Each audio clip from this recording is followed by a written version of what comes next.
Hey guys, welcome back to Reserved Investments on YouTube and welcome to part 4 of my 3,000 subscriber Q&A series. Again, there will be a part 5, which will be the finale. I'll try to wrap up any unanswered questions in that particular segment. We do have a lot of ground to cover, so I am going to dive right in. First question. Sean, could you do a video on collectible markets that did not survive their speculative bubbles? When you word the question like this, I'm assuming you mean products or collectibles that utilized mass-produced scarcity to the 10th degree, like Beanie Babies or Pogs, or other similar items that came out in either the 80s, 90s, maybe the early 2000s, that pretty much are, for the most part, curiosities today, with few exceptions. And I've said this before, Beanie Babies, the market for Beanie Babies is still there. It's just that it's only 3 to 5% of all Beanie Babies ever produced still have value. It's a very small amount, guys. It's not relative to the collecting category as a whole. Most Beanie Babies today are a curiosity. And before you click on any clickbait YouTube videos or any clickbait articles on Beanie Babies, no, vintage Beanie Babies from the 1990s are not making a comeback. They are lying to you if anybody in the antiques and collectibles trade or outside the antiques and collectibles trade is telling you that. Now, to be fair, I thought about your question for a while if I wanted to go in that direction.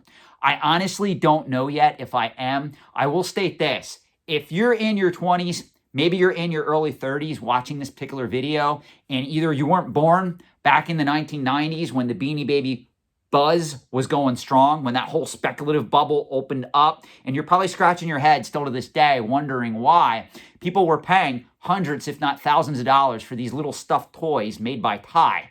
Well, that's why I think I should probably do a video on Beanie Baby collecting, just to at least educate the people who weren't alive during that time how easy it is for a lot of these speculative bubbles to open up and become viable collecting categories for 5 or 10 years and then quickly dissipate or disappear as fast as they came. Now, if you research the company that makes Beanie Babies, Ty Incorporated, they are still in existence.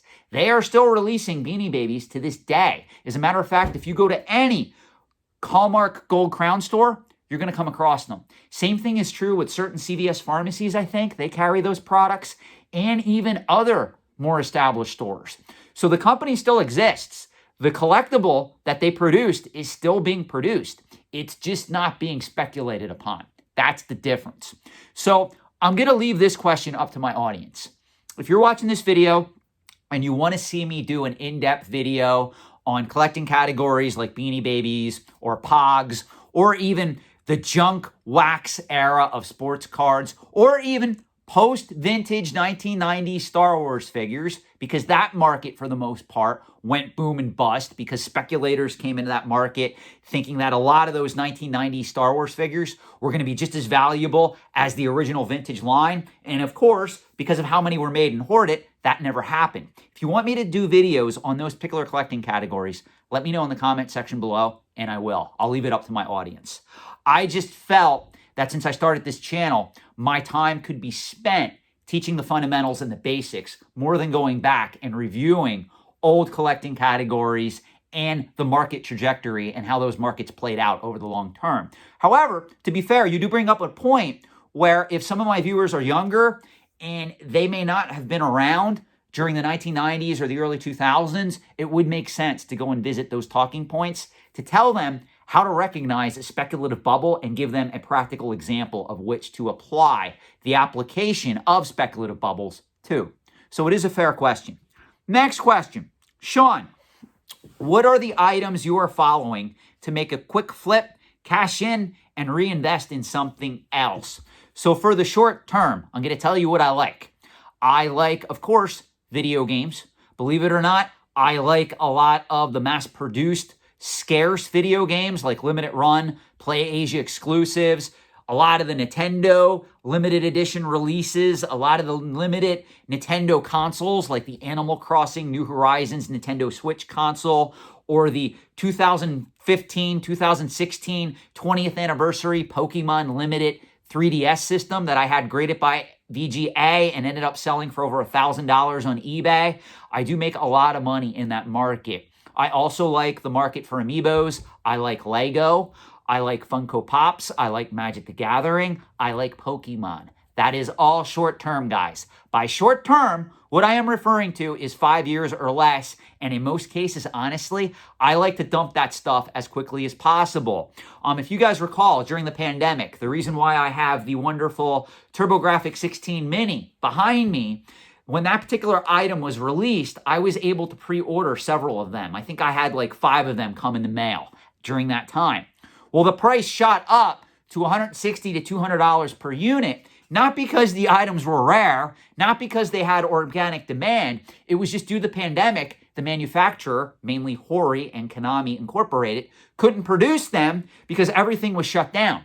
So as a result, collectors or speculators were willing to pay a premium for those products. So the one in the background that you see right there, that's my personal unit. That's the only one I have left. The other 4 or 5 units I was happy to sell for roughly $180 a piece during the pandemic. So I made several $100s on something as simple as a TurboGrafx Mini as a result. So I am a massive speculator on the short term in a lot of these markets, guys. That's why when you reach out for me for advice, I tell you, the money made in the antiques and collectibles trade is always most in the short term, especially when we're talking about speculative markets and pop culture collecting categories.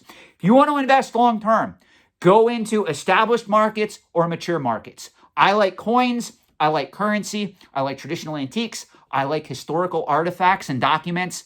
I like items that have true scarcity and rarity, that I know they're going to be coveted over the long term. And by long term, I'm talking 10, 20, 30, 40, 50 years. I'm talking items that you could take to your safety deposit box, put in there in the year 2020, pull them out in the year 2060, and they're still going to have some demand and value on the secondary market, if not going up in value in that particular time. Those are the items that I like. I've said this before. I am not one who would ever go to the market today and pay $10, $20, $30, $40, $50,000 for a graded video game. The person who is selling that on the market today already made the easy money.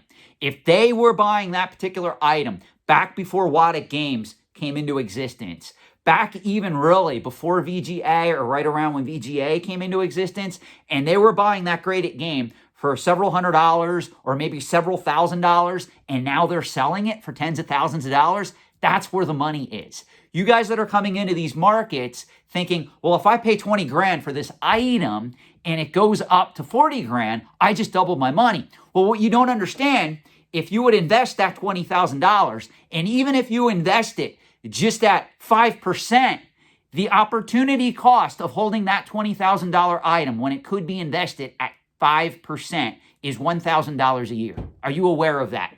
That means if you could take that $20,000 and find an investment that yields 5%, which you can easily do with dividend-paying stocks or other investments, you are giving up $1,000 a year in income so you could own that particular item. Now, if I'm going to take on that risk, it has to be a historic item. It has to be an item on the mature side of the antiques equation. I'm not going to do that with most pop culture items, with some exceptions. Again, I do like vintage reserve list Magic the Gathering cards in certain instances. I even like certain Pokemon products for the midterm, not for the long term.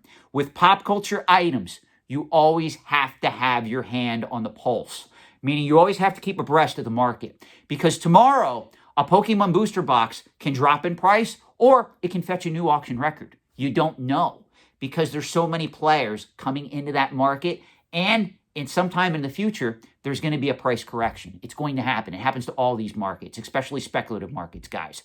Markets change. The only constant in the antiques and collectibles trade over the short term or the long term is change. They're constantly evolving.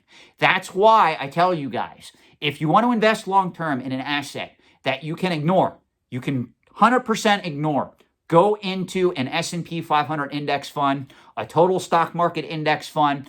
Those items or those assets, those financial class of assets, are designed where you can invest in them over 10, 20, 30, 40 years. And guess what? Every quarter when they send you a statement, if you're investing in it periodically, you don't even need to open the statement. They're designed for long-term investing. And guess what?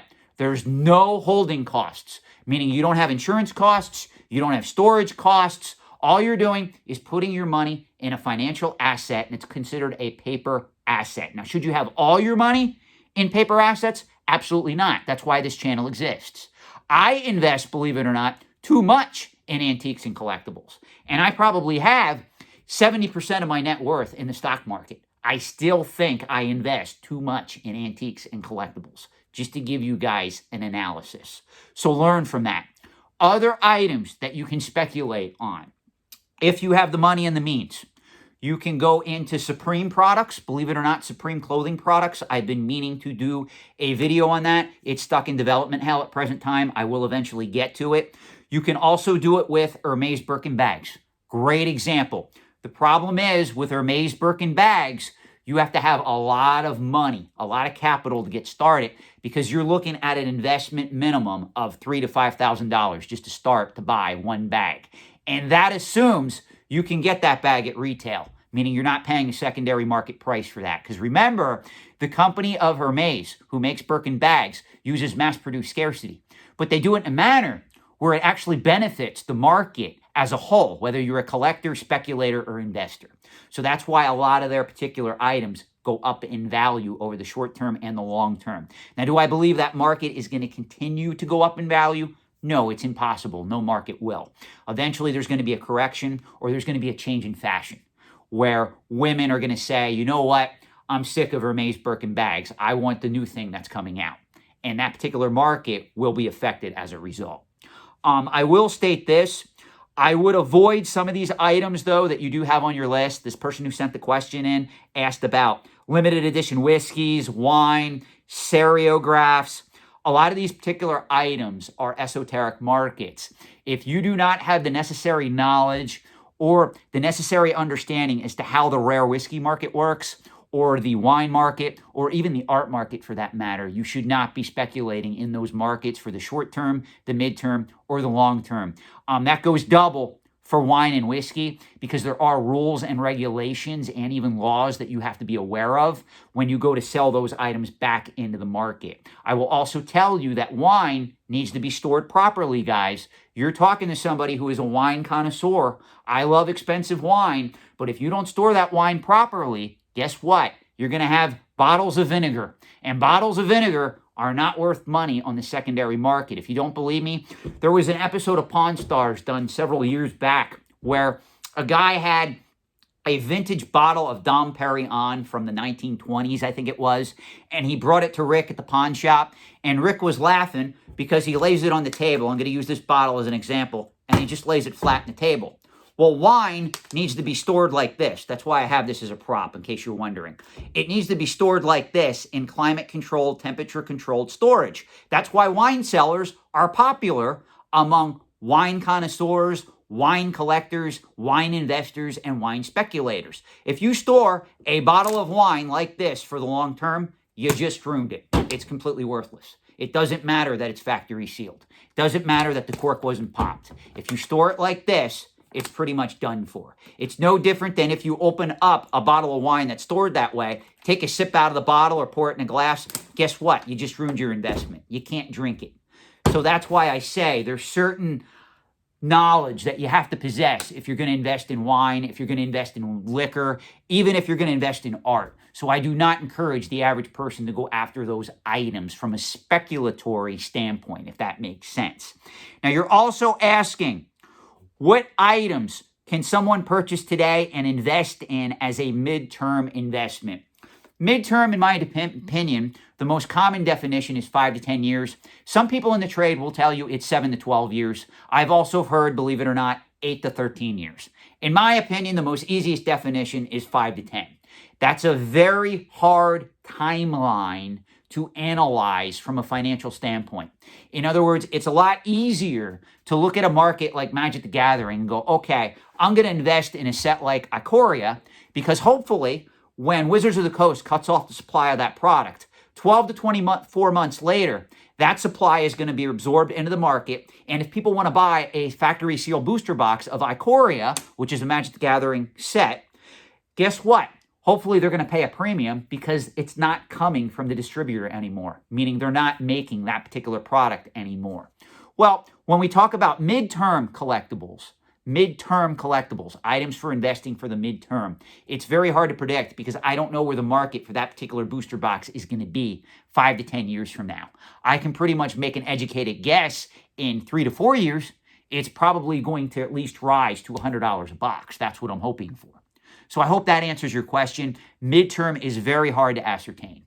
Now, when we talk long-term, again, long-term, in my opinion, is items 10 years or more. And in some cases, if you're like me and you want to stick to the antique side of the equation, you're talking 20 years or longer. So I like coins, currency, antique firearms, a lot of your items that have a lot of value in the antiques trade. And these are items that the average person cannot usually afford. Remember, guys, if you're going to invest in coins, if you're going after investment-grade coins, it's a minimum of $2,000 per coin. And I'm going to be very honest with you. Really, you should be looking at coins that are $5,000 to $10,000 each.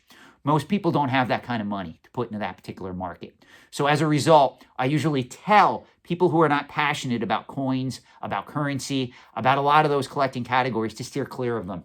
Because chances are, if you don't have a lot of passion for this stuff, what are the chances you're going to be able to invest long-term in a collecting category that you don't have a passion for? It's very difficult to do that. These are not stocks. These are not financial instruments. You know, I can look at a stock of a company I may not be enthusiastic about, but if it's paying me a 4% yield every year, dividend yield, and that particular company is a good, solid company that I think is going to go up in value, guess what? I'll take the plunge. Now, I don't tell the average person out there to invest in individual stocks. You guys need to become financially established first through mutual funds and index-based funds before you get into investing in individual stocks. Individual stocks are inherently risky. More on that in an upcoming video. So I hope that answered all of your questions. You did ask a lot here. I didn't read them all. I just thought it would be best to answer them in this format. Next question, and we're going to change gears a little bit here. Sean, I would love to see some basic investing videos. Any plans to do anything like this anytime soon? Yes, they are already in the works, guys. I promise. Within the next 30 to 60 days, you will start to see them. Again, it's going to be in addition to the content that I already produce. I am not taking away from this channel. I am not changing the overall core fundamentals of this channel, meaning this channel is going to always be devoted to antiques and collectibles. What I am going to do is just do 1 or 2 videos a month to help people, those out there who want to get established or their feet wet in the financial markets. So those videos are coming. Next question. Sean, in previous videos, you gave some great book suggestions that discuss certain collectible markets during their speculative phases. Beanie Babies, sport cards, comic books, and others.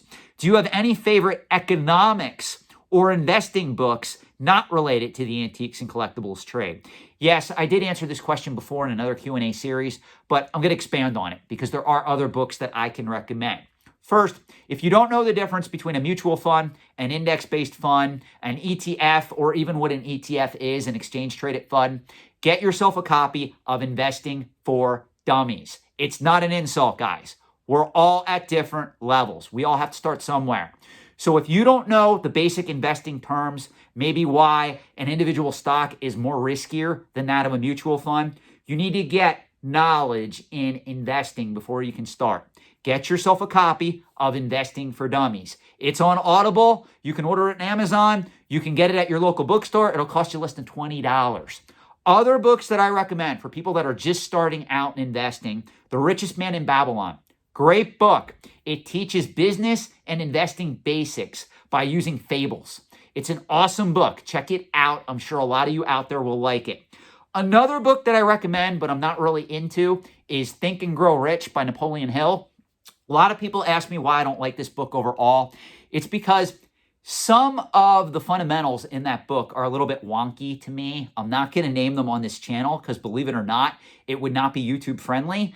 What I'm talking about is the mystery of sexual mutation. If you get to that chapter and you learn some of those theories I don't really agree with.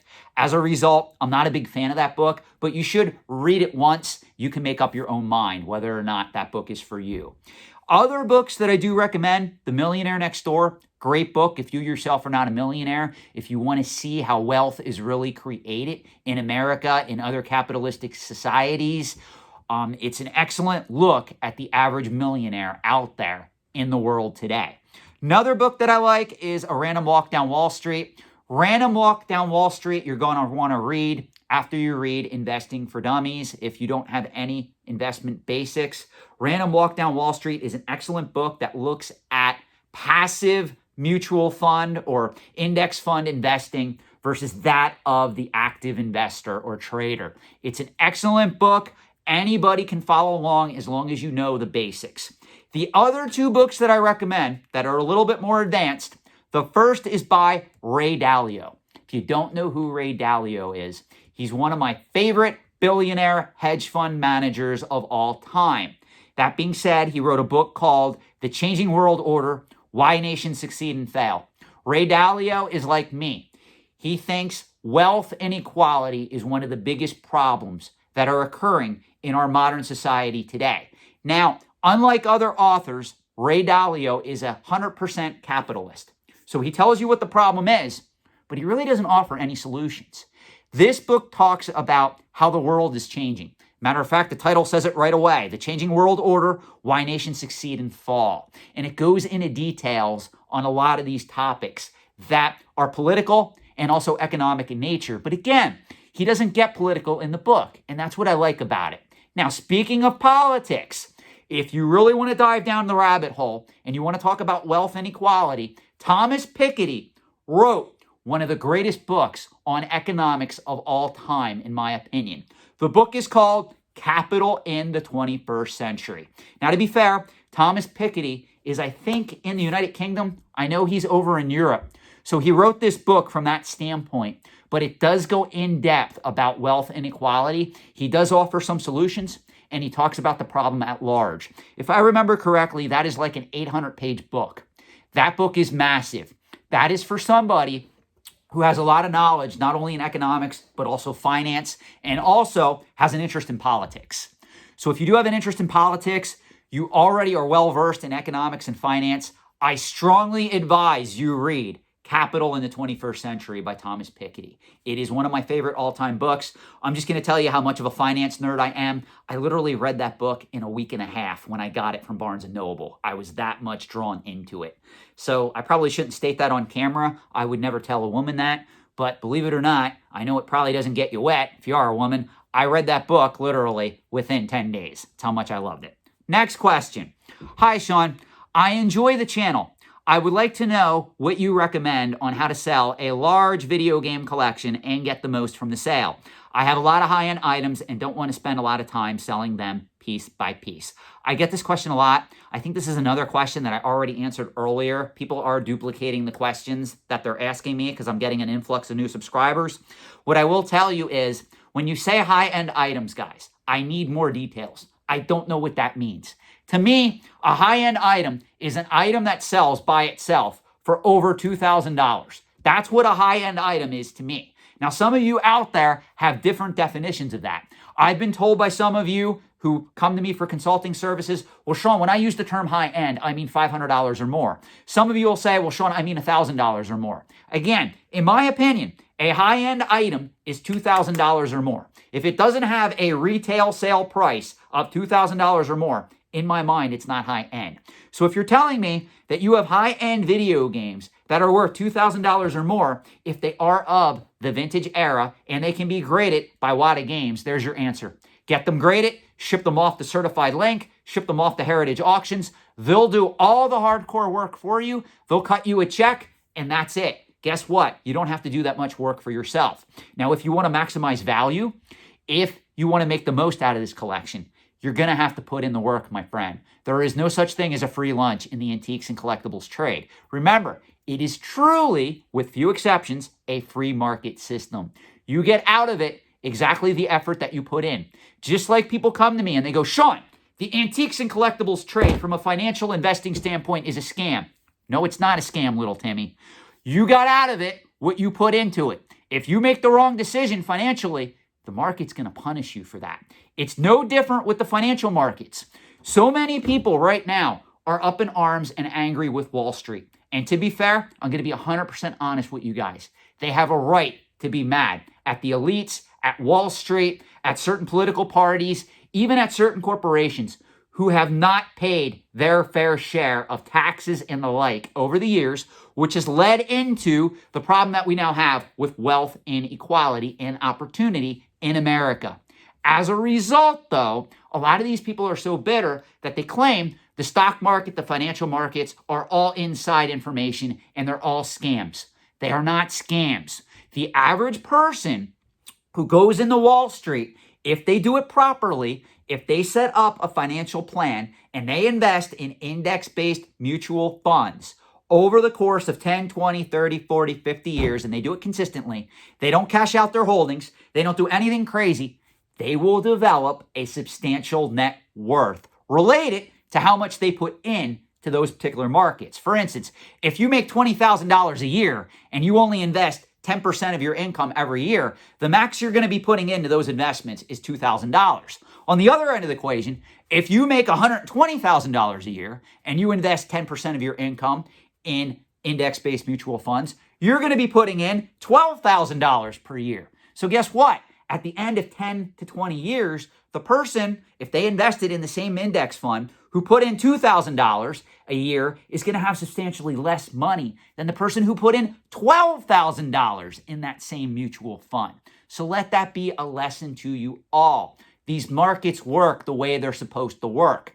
It's the individual people who get involved in them don't understand the risk versus reward scenario. They don't understand time value money. They don't understand opportunity cost. And they expect someone like me to come along and say, hey, you know what? I'm going to help you 100% for your charge. You just keep emailing me and I'm going to give you advice on how these markets work. And then when they realize I set up a YouTube channel so I don't have to do one-on-one coaching free of charge, that's the whole point of this YouTube channel, they get mad at me and they call me entitled, or they call me, how dare you have a Patreon page, or how dare you charge for consulting services. Well, guess what? There's no such thing as a free lunch in the antiques and collectibles trade. I do this YouTube channel because I have a passion for it, guys. That's why I give you this information for free. I'm trying to help you. I'm trying to take you inside the trade and show you what it really is, as well as financial markets and economics, whether we're talking inside the antiques and collectibles trade or outside the trade entirely. So going back to your point, and how I'm tying this back to your point, is you're going to get out of this collection what you put into the sale of this collection. You can always contact the dealer. You can go on a Facebook group and you can say, hey guys, I got this collection of vintage Nintendo games or modern era video games I want to get rid of. Make an offer on the collection. I'll send it to you. I'll ship it. I get one payment. You get one box of all this stuff. If you want to split it up and you want to reap the rewards of reselling it, go right ahead. Those are your options. But it's not going to be easy to maximize your profits. That's what I am going to tell you. There's work involved. I hope this Q&A has been helpful to you. Continuing my promise, I am going to keep this under 30 minutes. Part 5 will air soon. We may have to do a part 6. I don't know. I was hoping to get through more questions than I did in this particular segment. Unfortunately, once again, I went off on several rants. Please forgive me. Thank you for subscribing. I hope you enjoy this content. Have a good night.